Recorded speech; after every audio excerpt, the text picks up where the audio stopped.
Novel അപരിചിതമായ ഒരു കാലഘട്ടമുണ്ടായിരുന്നു മലയാള സാഹിത്യത്തിന്.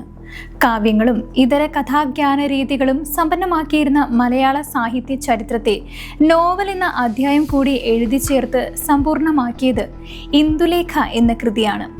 മലയാള ഭാഷയിൽ പിറന്ന ലക്ഷണമൊത്ത ആദ്യ നോവലായ ഇന്ദുലേഖയുടെ കർത്താവ് ഒ ചന്തുമേനോന്റെ ജന്മദിനമാണ് ജനുവരി 9. ഈ ദിവസം അദ്ദേഹത്തിന്റെ ഓർമ്മകളിലൂടെ നമുക്ക് സഞ്ചരിക്കാം. എല്ലാ പ്രിയ പ്രേക്ഷകർക്കും തിരിഞ്ഞു നോട്ടത്തിലേക്ക് സ്വാഗതം.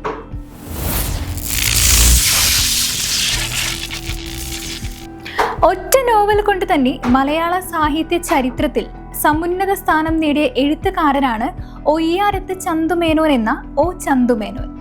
രണ്ടാമത്തെ നോവലായ ശാരദയും വായനക്കാരുടെയും നിരൂപകരുടെയും മുക്തഖണ്ഡമായ പ്രശംസയ്ക്ക് പാത്രമായിട്ടുണ്ട്.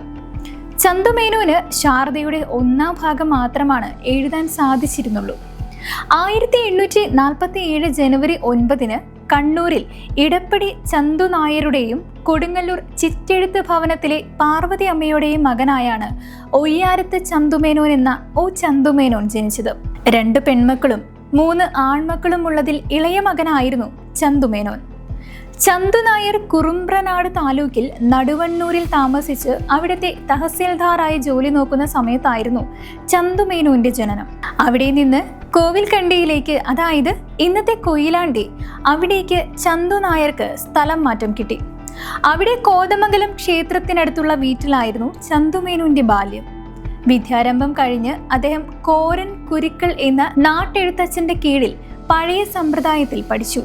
തുടർന്ന് കോട്ടയം താലൂക്കിലേക്ക് ചന്തു നായർക്ക് മാറേണ്ടി വന്നു. അങ്ങനെ തലശ്ശേരിയിൽ തിരുവങ്ങാട്ടെ ഒയ്യാരത്ത് വീട്ടിൽ താമസമായി. ആ വഴിക്കാണ് ഒയ്യാരത്ത് ചന്തുമേനോൻ എന്ന പേര് അദ്ദേഹത്തിന് ലഭിക്കുന്നത്. കുഞ്ഞമ്പു നമ്പ്യാർ എന്ന വിദ്വാന്റെ കീഴിൽ കാവ്യാലങ്കാദികൾ പഠിച്ച് സംസ്കൃതത്തിൽ സാമാന്യ പാണ്ഡിത്യം നേടി. കവിയായിരുന്ന നാരങ്ങോളി ചിറക്കൽ കുഞ്ഞിശങ്കരൻ നമ്പ്യാരുമായി ബന്ധം അദ്ദേഹത്തെ സാഹിത്യകാരനാക്കി.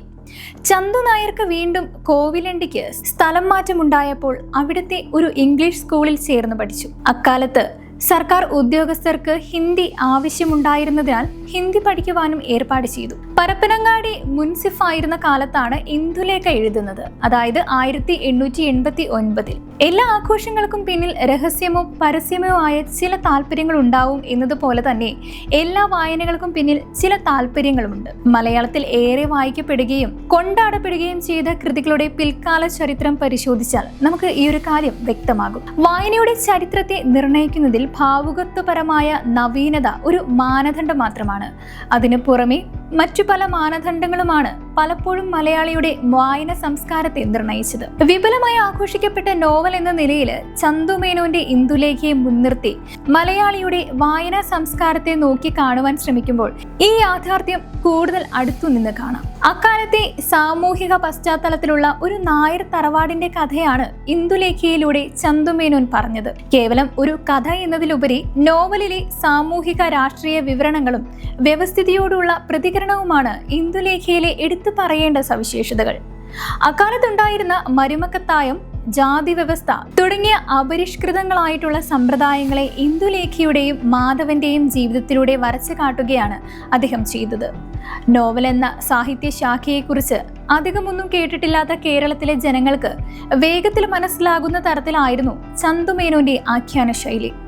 കഥാപാത്രങ്ങളുടെ സ്വാഭാവിക സംസാരത്തിലൂടെ കഥ പറഞ്ഞുകൊണ്ടു തന്നെ നോവൽ സാധാരണക്കാർക്കും പ്രിയപ്പെട്ടതായി.